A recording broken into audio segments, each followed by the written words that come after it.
Yogi with ಸುವರ್ಣಾಗಸ್ ವಿಶೇಷ ಕಾರ್ಯಕ್ರಮಕ್ಕೆ ನಿಮ್ಮೆಲ್ಲರಿಗೂ ಕೂಡ ಪ್ರೀತಿಯ ಸ್ವಾಗತ. ನಮ್ಮ ಜೊತೆ ಯೋಗಿ ಇದ್ದಾರೆ. ಓಕೆ, ಅವ್ರನ್ನ ಲೂಸ್ಮಾದ ಅಂತ ಕರೆದ್ರೆ ತುಂಬಾ ಕೋಪ ಬರುತ್ತಂತೆ. ಸೊ ತುಂಬಾ ಕೋಪ ಬರುತ್ತೆ, ಕರಿಬೇಡಿ ನೋಡಿ ಬರುತ್ತೆ ಅವರಿಗೆ. ಲಾಂಗು ಮಚ್ಚು ಎಲ್ಲ ಅಲ್ಲ, ಮಚ್ಚಿಟ್ಕೊಂಡು ಮಚ್ಚ ಅಂತೆಲ್ಲ ಡೈಲಾಗ್ ಹೊಡಿತಾ ಇರ್ತೀರಿ. ಆದ್ರೆ ಏನ್ ನೀವು ಆತರ ಇಲ್ಲ, ತುಂಬಾ ಜೋವಿಯಲ್ ಆಗಿದ್ದೀರಿ. ಸ್ಕ್ರೀನ್ ಅಲ್ಲಿ ಇದ್ದ ಹಾಗೆ ಯೋಗಿ ರಿಯಲ್ ಲೈಫ್ ಅಲ್ಲಿ ಆತರ ಇಲ್ಲ.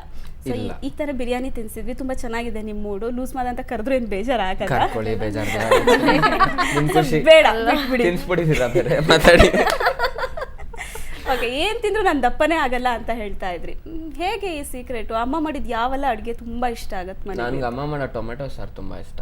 ಬೇರೆ ತುಂಬಾ ಚೆನ್ನಾಗಿ ಚಿಲ್ಲಿ ಚಿಕನ್ ಮಾಡ್ತಾರೆ ಅಮ್ಮ, ಅವಾಗ ಯಾವಾಗ ಒಂದ್ಸಲಿ ಅದು ಚೆನ್ನಾಗಿರುತ್ತೆ. ಅದ್ ಬಿಟ್ರೆ ಚಿಕನ್ ಮಟನ್. ಸರಿ, ವೆಜಿಟೇರಿಯನ್ ಹೇಳಿ. ವೆಜಿಟೇರಿಯನ್ ತಿನ್ನಲ್ಲ ರೀ. ಚಿತ್ರಾನ್ನ ಟೊಮೆಟೊ ಸಾರು ಅಷ್ಟೇ. ಅದ್ ಬಿಟ್ರೆ ನಾನು ಮಾಂಸ ತಿನ್ನಲ್ಲ ಅಂದ್ರೆ ನಿದ್ದೆ ಮಾಡಲ್ಲ. ದಿನ ನಾನ್ ವೆಜ್ ತಿನ್ಲೇಬೇಕು, ದಿನ ತಿನ್ಲೇಬೇಕು. ನೀವು ಅಡ್ಗೆ ಮಾಡಕ್ ಬರುತ್ತಾ ನಿಮ್ಗೆ? ನಾನು ಚಿತ್ರಾನ್ನ ಮಾಡ್ತೀನಿ, ಚಪಾತಿ ಮಾಡ್ತೀನಿ, ಕಾಫಿ ಟೀ ಮಾಡ್ಕೊಂತೀನಿ. ದೊಡ್ಡ ಅಡಿಗೆ ಹೇಳಿದ್ರಿ. ಓಕೆ, ತುಂಬಾ ಅಪ್ಲಿಕೇಶನ್ಸ್ ಬರುತ್ತೆ. ಅದನ್ನ ಬಿಟ್ಟು ಬೇರೆ ಇನ್ನೇನ್ ಮಾಡ್ತೀರಾ? ಅದನ್ನ ಬಿಟ್ಟು ನೀರ್ ಕೊಡ್ತೀನಿ. ಚಪಾತಿ ಮಾಡೋದಕ್ಕೆ ಕಲಿಯೋ ಟೈಮ್ನಲ್ಲಿ ನಾವು ಭಾಳ ಏನೋ ಹಂಗಾಮಾಗಿತ್ತು. ಅಯ್ಯೋ ಸಖತ್ತು ಹಿಂಸೆ ಆಗೋಯ್ತು ಅವತ್ತು. ನೀರ್ ಜಾಸ್ತಿ ಹಾಕ್ಬಿಟ್ಟು ಹಸಿಟ್ಟು ಹಾಕ್ಬಿಟ್ಟಿದ್ದೆ. ಎಷ್ಟು ನೀರು ಹಾಕಿದ್ರಿ, ಎಷ್ಟು ಹಸಿಟ್ಟು ಹಾಕಿದ್ರಿ? ಇಲ್ಲ ಗೊತ್ತಿಲ್ಲ ಎಷ್ಟಾಗ್ದೆ ಅಂತ. ಒಂದ್ ದೊಡ್ಡ ಪಾತ್ರೆ ಇತ್ತು, ಅದ್ರೊಳಗೆ ಹಾಕ್ಬಿಟ್ಟೆಲ್ಲ ಮಾಡಿದೆ. ಫುಲ್ಲು ದೋಸೆ ಹಿಟ್ಟು ಪೇಸ್ಟ್ರಿ ಮಾಡಕ್ ಕಲ್ಸ ಆ ಥರ ಎಲ್ಲ ಆಗ್ಬಿಡಿತ್ತು. ಆಮೇಲೆ ನಮ್ಮ ಅಮ್ಮ ಬಂದು ಅವ್ರೇನೋ ರೆಡಿ ಮಾಡಿ ಪಾಪ ಮಾಡಿಕೊಟ್ರು. Very good. ಅಮ್ಮನ ಹೆಸರು ಹೇಳಿದ್ರಿ. ಈಗ ನಾವು ಆ್ಯಕ್ಚುಲಿ ಪ್ರೋಗ್ರಾಮ್ ಎಂಡಲ್ಲಿ ನಿಮ್ಗೆ ಗಿಫ್ಟ್ ಕೊಡ್ತೀವಿ, ಬಟ್ ಇದೊಂಥರ ಸ್ಪೆಷಲ್ ಗಿಫ್ಟು. ಈಗ ನಿಮಗೆ ಕೊಟ್ಟಿರೋ ಗಿಫ್ಟಲ್ಲೇ ತುಂಬ ಸ್ಪೆಷಲು. ಸೊ ಓಪನ್ ಮಾಡಿ ನೋಡಿ ಏನು ಅನ್ಸುತ್ತೆ ಅಂತೇಳಿ ಟೇಸ್ಟ್ ಮಾಡಬೇಕು. ಅಷ್ಟೇ ನೋಡ್ರಿ, ಇದು ಗೊತ್ತಾಗ ಎಲ್ಲಿಂದ ತಂದಿದೀವಿ ಅಂತ ನೀವು ಹೇಳ್ಬೇಕು. ನಿಮ್ಮ ಫೇವ್ರೇಟ್ ಹೋಟೆಲ್ ಅದು?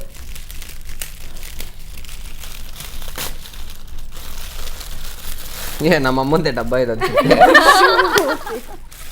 ಟೊಮೆಟೊ ಸಾರಾ, ಚಿತ್ರಾನ್ನ, ವೆರಿ ನೈಸ್. ಡಬ್ಬಿ ಸಮೇತ ಗೊತ್ತಾಗುತ್ತೆ. ಡಬ್ಬಿ ಚೇಂಜ್ ಮಾಡ್ಬೇಕಿತ್ತು ಅಲ್ವಾ? ಅಲ್ಲೇ ಗಿಫ್ಟ್ ಕೊಟ್ಟವ್ರೆ ಲೈನಲ್ಲಿ ಇದ್ದಾರೆ. ನಾನು ಗಿಫ್ಟ್ ಕೊಟ್ಟವ್ರೆ ಲೈನಲ್ಲಿ ಇದ್ದಾರೆ. ಹಲೋ ಹಲೋ ಹಲೋ, ನಮಸ್ಕಾರ. ತಕ್ಕ ಮಗ ನಾನ್ ತಪ್ಪು ಮಾಡ್ದೆ ಕಣೋ ಲೂಸಾ. ಡಬ್ಬ ಬದಲಾಯಿಸ್ಬಿಟ್ಟು ಕಟ್ಬೇಕಾಗಿತ್ತು. ನಿನ್ಗೆ ಗೊತ್ತಾಗ್ತಿತ್ತು ನಿನ್ ಕತೆ ಏನು ಅಂತ. ನಾನು ಟೊಮೆಟೊ ಸಾರು ಕಲ್ಸಿರ್ತಿ ಅನ್ಕೊಂಡೆ. ಇದು ಕಲ್ಸಿದ್ಯಾ? ಪರವಾಗಿಲ್ಲ, ಆಕ್ಚುಲಿ ಕಳ್ಸಿದ್ದಾರೆ. ಬಟ್ ಫಸ್ಟಿಗೆ ನಾನು ಬರ್ತಾ ಎರಡು ಮಿಕ್ಸ್ ಮಾಡ್ಕೊಂಡು ತಿನ್ಕೊಂಬಂದೆ. ಟೊಮೆಟೊ ಸಾರ್ಗೆ ಸ್ವಲ್ಪ ಇದು ಹಾಕೊಂಡು ಚಿತ್ರಾನ್ನ ಗೊಜ್ಜು ತಿನ್ಕೊಂಬಂದೆ. ಅವ್ರು ಫಿಟ್ ಆಗಿರೋದಕ್ಕೆ ಏನ್ ಕಾರಣ ಅನ್ನೋದನ್ನ ಹೇಳದ್ರಪ್ಪ. ಏನಂತೆ? 3 ತಿಂಗಳಿಂದ್ರೆ ಸರಿಯಾಗಿ ಕೊಟ್ರಂತೆ. ಶೇಮ್ ಪಪ್ಪಿ ಶೇಮ್ ಎಲ್ಲಾರ್ಗು ಹೇಳ್ಕೊಂಡಿದ್ಯಾ? ಎಷ್ಟು ಪ್ರೌಡ್ ಫೀಲ್ ಆಗೋದು ಗೊತ್ತಾ ನನ್ಗೆ. ನಮ್ಮಮ್ಮ ಈಗ್ಲೂ ಹೊಡಿತಾರ ನನ್ಗೆ ಅಂತ ಹೇಳ್ಕೊಳಕ. ಕಂಟ್ರೋಲ್ ಅಲ್ಲಿ ಇದ್ದೀನಿ ಅಂತ. ನಿಜವಾಗ್ಲೂ ಈಗ್ಲೂ ಹೊಡಿತೀರಾ? ತುಂಬಾ ಸಿಟ್ ಬರುಸ್ತಾನಮ್ಮ. ಊಟ ಮಾಡಲ್ಲ, ಮತ್ತೆ ಹೋದ್ರೆ ಆಚೆ ಬರಲ್ಲ. ಎಷ್ಟೊತ್ತಾದ್ರೂ ಫೋನ್ ರಿಸೀವ್ ಮಾಡಲ್ಲ. ಓಕೆ, ನಿಮ್ಗೆ ಅಡ್ಗೆ ಮನೇಲಿಂದ ಸಹಾಯ ಮಾಡೋದೆಲ್ಲ ಇದೆಯಾ? ಅವರು ತುಂಬಾ ಮಾಡ್ತೀನಿ. ಹೌದಾ? ಯಾವ ತರದ ಸಹಾಯ ಮಾಡ್ತಾರೆ? ಅವನು ಬಿಡುವಿದ್ರೆ ನಾನ್ ಚಪಾತಿ ಏನಾದ್ರು ಮಾಡ್ತಾ ಇದ್ರೆ ಅದನ್ನ ಸುಟ್ಕೊಡ್ತಾನೆ. ಆಮೇಲೆ ದೋಸೆ ಹಿಟ್ಟು ರೆಡಿ ಇದ್ರೆ ಹಾಕೊಳ್ತಾನೆ. ಅಲ್ಲ, ಚಪಾತಿ ಮತ್ತೆ ದೋಸೆ ಹಿಟ್ಟು ಎರಡು ಒಟ್ಟಿಗೆ ಮಾಡಿದ್ರಂತೆ. ಚಪಾತಿ ಹಿಟ್ಟು, ದೋಸೆ ಹಿಟ್ಟು. ಹೌದಾ? ಹೌದು ಹೌದು. ಅಲ್ಲ, ಈಗ ನೀವು ಯಾರಿಗೂ ಗೊತ್ತಿಲ್ಲದೆ ಇರೋ ಯೋಗಿ ಸೀಕ್ರೆಟ್ಸ್ ನಮ್ಗೆ ಹೇಳ್ಬೇಕು ಇವಾಗ. ಯಾರಿಗೂ ಗೊತ್ತಿಲ್ಲ ಸೀಕ್ರೆಟ್. ತಿಂಡಿದ ಅವನು ಒಬ್ಬಟ್ನ ಪಲ್ಯದಲ್ಲಿ ತಿಂತಾನೆ, ಕೇಳಿ. ಸಾಕು, ಫೋನ್ ಇಡು. ಅಮ್ಮನ್ಗೆ ಮಕ್ಕಳಲ್ಲಿ ಎಲ್ಲಾ ಗುಣನೂ ತುಂಬಾ ಇಷ್ಟ ಆಗುತ್ತೆ. ಆದ್ರೆ ನಿಮ್ಗೆ ಯೋಗಿಲಿ ತುಂಬಾ ಇಷ್ಟ ಆಗಿರುವಂತ ಗುಣ ಯಾವ್ದು? ಅವನು ತುಂಬಾ ರೆಸ್ಪೆಕ್ಟ್ ಮಾಡ್ತಾನೆ ಎಲ್ಲಾರ್ನು. ಅದ್ ನಂಗೆ ಬಹಳ ಇಷ್ಟ ಆಗುತ್ತೆ. ಓಕೆ, ಇನ್ನೊಂದು, ಇವಾಗ ಶಿವರಾಜ್ ಕುಮಾರ್ ಅವರು ನಮ್ ಜೊತೆ ಮಾತಾಡಿದ್ರು. ಅವರು ಏನ್ ಹೇಳಿದ್ದಾರೆ ಅಂದ್ರೆ, ಹುಡುಗಕ್ ನಾನಂತೂ ರೆಡಿ ಇದ್ದೀನಿ ಅಂತ. ಸೊ ಇವಾಗ ಇರೋ ಒಂದೇ ಒಂದು ಪ್ರಶ್ನೆ ಅಂದ್ರೆ, ಯೋಗಿ ಅಂತೂ ಹುಡುಗಿನ ಹುಡುಕಿಲ್ಲ ಇನ್ನು ಅಂತ ಹೇಳ್ತಾರೆ. ನೀವೇನ ಹುಡುಕ್ತಾ ಇದೀರಾ? ಅವ್ರ ಅಣ್ಣ ಇದನ್ನಲ್ಲ, ಅವನನ್ನ ಸಾಯಿಸ್ಬಿಡ್ತಾನೆ. ಅವನು ಬದ್ಲಾಗಿ ಅಲ್ಲ, ಯೋಗಿಗೆ ಯಾರು ಪ್ರಪೋಸೇ ಮಾಡಲ್ವಂತೆ. ಏನೋ ಗೊತ್ತಿಲ್ಲ, ಅವ್ನು ಹ್ಯಾಂಡ್ಸಮ್ ಆಗಿ ಇಲ್ವಲ್ಲ, ಅದಕ್ಕೆ ಪ್ರಪೋಸ್ ಮಾಡಲ್ಲ. ಬರಲ್ವಾ ಅಂತ ಅದು ವಿಚಾರ? ಏನಮ್ಮ? ಪ್ರಪೋಸ್ ಮಾಡಿರೋಂತ ವಿಚಾರ ನಿಮ್ ಜೊತೆ ಹಂಚ್ಕೊಳಲ್ವಾ ಅಂತ? ಸೀಕ್ರೆಟ್ ಬಾಯ್ ಅಂತ ಏನೋ ಗೊತ್ತಿಲ್ಲ, ಹೇಳಲ್ಲ ಅನ್ಸುತ್ತೆ. ಎಲ್ಲ ಹೇಳಲ್ವಾ ಬಂದಿನ ಹತ್ರ? ಚೆನ್ನಾಗಂತ ಈಗ ಪಾಪ ಬಂದ್ಬಿಟ್ಟು ಹೇಳ್ತಾನೆ. ನಂದಿತ ಸಿನಿಮಾ ಗೊತ್ತಾ ನಿಮ್ಗೆ? ಅದ್ರಲ್ಲಿ ಅವನು ಮೊದ್ಲು ಹೀರೋ ಆಗಿ ಆಕ್ಟ್ ಮಾಡಿದ್ದಲ್ವಾ, ಅದ್ರಲ್ಲಿ ಆ ಹೀರೋಯಿನ್ ಹೋಗಿ ತಪ್ಕೋಬೇಕು. ಅದನ್ನ ಮಾಡ್ಬಿಟ್ಟು ಬಂದ್ಬಿಟ್ಟು ಮಮ್ಮಿ ನಂಗೆ ಇವತ್ತು ಎಷ್ಟು ನಾಚಿಕೆ ಆಯ್ತು ಗೊತ್ತೇನೆ ಅಂದ. ಯಾಕೋ ಅಂತ ಕೇಳ್ದೆ. ಹೀರೋಯಿನ್ ಹೋಗಿ ತಪ್ಕೋ ಅಂತ ಹೇಳ್ತಾರೆ. ಮಮ್ಮಿ ನಂಗೆ ಸಖತ್ ನಾಚಿಕೆ ಆಗೋಯ್ತು ಕಣೆ, ಕಣ್ ಮುಚ್ಕೊಂಡು ತಪ್ಕೊಂಡೆ. ಅಮ್ಮ ಲಾಸ್ಟಿಗೆ ಹೇಳಿ ಏನಾದ್ರು. ಫೋನ್ ಇಟ್ರೆ ಹೆಣ್ಮಕ್ಳ ಜೊತೆ ಮಾತಾಡ್ತೀನಿ, ಇಡಮ್ಮ ಫೋನ್. ನಾನೇ ಹೆಣ್ಮಗ್ಳೆ ಅಲ್ವಾ, ಮಾತಾಡೋ. ನೀನ್ ನಮ್ಮ ಅಮ್ಮ, ನೀನ್ ಇಡೋ ಫೋನ್ ಫಸ್ಟ್. ಕಟ್ ಮಾಡ್ರಿ ಸಾಕು. ಓಕೆ ಮಾ, thank you so much. Thank you ನಿಮ್ಮೆಲ್ಲರಿಗೂ, thank you so much. Yogi bye. Bye. I love you Chikku. I love you too. Bye bye. Bye. Chikku actually pet name Chikku ಅಂದ್ರೆ ಪೆಟ್ ನೇಮು, ಅಣ್ಣ ಇಟ್ಟಿದ್ದ ಹೆಸರು ಅದು. ಯಾಕೆ?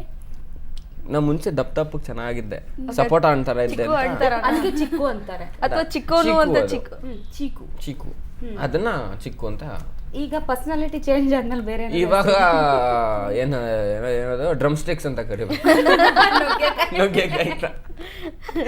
ನುಗ್ಗೆಕಾಯಿ ಅಂತ ಕರಿಬೇಕು ಅಷ್ಟೇ. ಸರಿ, ಮಾತಾಡಿ. ಹೆಣ್ಮಕ್ಳ ಜೊತೆ ಮಾತಾಡ್ತೀನಿ ಅಂದ್ರಲ್ಲ, ಮದುವೆ ಆಗಿದ್ಯಾ? ಎಂತ ಪ್ರಶ್ನೆ ಫಸ್ಟ್ಗೆ. ಸುಮ್ಮನೆ ಕೇಳಿ. ಆ ಕಡೆ ಈ ಕಡೆ ಆಗಿದೆ. ಮದುವೆ ಆಗಿದೆ ಅವ್ರೊಬ್ಬರದಾಗಿ ನಂಗೆ ತುಂಬಾ ಇಷ್ಟ ಆಯ್ತ್ರಿ ಭಾವನಾ. ಅವ್ರ ಯಜಮಾನ್ರಲ್ಲೇ ಡೆಸ್ಕ್ ಕೆಲಸ ಮಾಡ್ತಾರೆ. ಅಲ್ಲೆಲ್ಲ ಕೆಳಗೆ ಕಾಲುಂಗ್ರ ಬರೀ ಹಾಕ್ತಿದ್ದಾರೆ ಅವರು. ಸಾರಿ ತಪ್ಪಾಯ್ತು. ಇಲ್ಲ ಹಿಂಗೇನಾರು ನಿಜವಾಗ್ಲೂ ಯಾರಿಗಾರು ಹೇಳಿ ಏಟ್ ಕಿಟ್ ತಿಂದಿದ್ಯಾ? ಖಂಡಿತವಾಗ್ಲು ಇಲ್ಲ. ಅಲ್ಲ ನಮ್ಗೆ ಅನ್ಸಲ್ಲ ನೀವು ಸೆಟ್ಟಲ್ಲೂ ಹಿಂಗೆ ಸುಮ್ಮನೆ ಸೈಲೆಂಟ್ ಆಗೆಲ್ಲ ಕೂರ್ತೀರಂತ. ಇದೇ ತರ ಏನಾದ್ರು ಮಾಡ್ತಿರ್ತಿರ್ತಾರಲ್ಲ. ಸೆಟ್ಟಲ್ ಭಯಂಕರ ತರ್ಲೆ. ಅದೇ ಭಾಷೆ ಬರ್ದೇ ಇರೋರ್ಗೆಲ್ಲ ಸಂಸ್ಕೃತ ಎಲ್ಲ ಹೇಳ್ಕೊಡ್ತಿರಂತೆ ಕನ್ನಡದ. ನಾನು ಯೋಗಿ ಸಿನಿಮಾ ಶೂಟಿಂಗ್ ಮಾಡ್ಬೇಕಾದ್ರೆ ಬಿಯಾಂಕಾ ಅಂತ ಹೀರೋಯಿನ್ ಅವ್ರಿಗೆ ಹೇಳ್ಕೊಟ್ಟಿದ್ದೆ, ಈ ತರ ಡೈರೆಕ್ಟರ್ ಬಂದ್ ಕೇಳಿದ್ರೆ ಹಿಂಗ್ ಹೇಳ್ಬೇಕು ನೀನು ಅಂತ. ಏನ್ ಹೇಳ್ಕೊಟ್ಟಿದ್ರಿ? ಅದು ಸಂಸ್ಕೃತ. ಹೇಳಿದ್ರ ಕೊನೆಗೆ ಅದನ್ನ? ಚೆನ್ನಾಗಿರಲ್ಲ. ಅಲ್ಲ, ಅವ್ರಿಗೆ ಹೇಳ್ಕೊಟ್ಟಿದ್ದಾರೆ ಅಂದ್ರೆ ಇಲ್ಲೇ ಏನ್ ಟಿವಿ ಮುಂದೆ ಹೇಳ್ಬಾರ್ದು ಅಂತ ಅಷ್ಟೇ. ಬಿಯಾಂಕಾ ಅದನ್ನ ಹೇಳಿದ್ರ ಡೈರೆಕ್ಟರ್ ಮುಂದೆ? ಹೇಳಿದ್ರು. ಡೈರೆಕ್ಟರ್ ನನ್ ಕಡೆಗೆ ತಿರುಗಿ ನೀನ್ ಸುಮ್ನೆ ಇರೋದೇ ಇಲ್ವೇನೋ. ಅವರಿಗೆ ಆ ಪದದ ಮಾಸ್ಟರ್ ನೀವೇ ಅಂತ ಗೊತ್ತಾಗೋಯ್ತು ಅವ್ರಿಗೆ. ಅಲ್ಲ ಆಮೇಲೆ ಬಿಯಾಂಕಾ ಏನಂದ್ರು ಅಂತ ಅವ್ರಿಗೆ ಗೊತ್ತಾಯ್ತಾ? ಅವಳು ನನ್ಗೆ ಅವಳು ಡೈರೆಕ್ಟರ್ ಹೇಳಿದ್ರು ಇದು ಅರ್ಥ ಅಂತ. ಆಮೇಲೆ ಫುಲ್ ಗಾಬರಿ ಆಗ್ಬಿಟ್ಟು, ಯೋಗಿ ನೀನೆಂತ ಲೋಪರು ನೀನು ಅಂತದೆಲ್ಲ ಹೇಳ್ಕೊಡ್ತಾರೆ ನನಗೆ, ಬೈದ್ದು. ಅಲ್ಲ ಸಾಮಾನ್ಯವಾಗಿ ನಾವು ಸುವರ್ಣ ಗರ್ಲ್ಸಲ್ಲಿ ಯಾರಾದ್ರೂ ಗೆಸ್ಟ್ ಬಂದ್ರೆ ಬಾಯೇ ಬಿಡ್ತಾ ಇಲ್ಲ, ನಾವೇನ್ ಕೇಳಿದ್ರು ಹೇಳ್ತಾ ಇಲ್ಲ, ಬಾಯಿ ಬಿಡಿಸ್ತೀವಿ ಅಂತ ಹೇಳ್ತಿರ್ತೀವಿ. ಆದ್ರೆ ನೀವು ಎಲ್ಲದನ್ನು ನೀಟಾಗಿ ಹೇಳ್ಬಿಟ್ರಿ. ಸತ್ಯ ನಮ್ಮಪ್ಪ ಲಾಯರ್ ನನಗೆ. ಇನ್ನೂ ಇದೆ, ಇನ್ನೂ ಇದೆ ತುಂಬಾ ವಿಷಯಗಳು. ಪ್ರೋಗ್ರಾಮ್ ಮಾಡ್ತೀವಿ ಗೊತ್ತು. ಮಾತು ಮುಗಿಯೋ ತನಕ ನಾವು ಪ್ರೋಗ್ರಾಮ್ ನಿಮ್ದೇನೋ ಒಂದು ಟಾಪ್ ಸೀಕ್ರೆಟ್ ಇದೆ, ಅದು ಹೊರಗೆ ಬರೋ ತನಕ ಆ ಪ್ರೋಗ್ರಾಮ್ ಕಂಟಿನ್ಯೂ ಮಾಡಿ ನಾವು ಕೇಳ್ತೀವಿ ಅದ್ರ ಬಗ್ಗೆನು ಮಾತಾಡೋಣ. ಇನ್ನಷ್ಟು ಒಂದು ಚಿಕ್ಕ ಬ್ರೇಕ್ ತಗೊಂಡ್ಬಿಡೋದ? ಸೂಪರ್. ಓಕೆ, ಯೋಗಿ ಅವ್ರ ಜೊತೆ ಮಾತಾಡ್ತಾ ಇದೀವಿ ಇವತ್ತಿನ ಕಾರ್ಯಕ್ರಮದಲ್ಲಿ. ಸಖತ್ತಾಗಿ ಮಾತಾಡ್ತಾ ಇದ್ದಾರೆ ಯೋಗಿ ಅವರಂತೂ. ಅವರ ಬಾಯಿಂದ ಇನ್ನಷ್ಟು ವಿಷಯಗಳನ್ನ ಹೊರ ಹಾಕೋದಿದೆ, ಮಾತಾಡ್ಸೋಣ. ಅದಕ್ಕಿಂತ ಮೊದಲು ಒಂದು ಚಿಕ್ಕ ಬ್ರೇಕ್.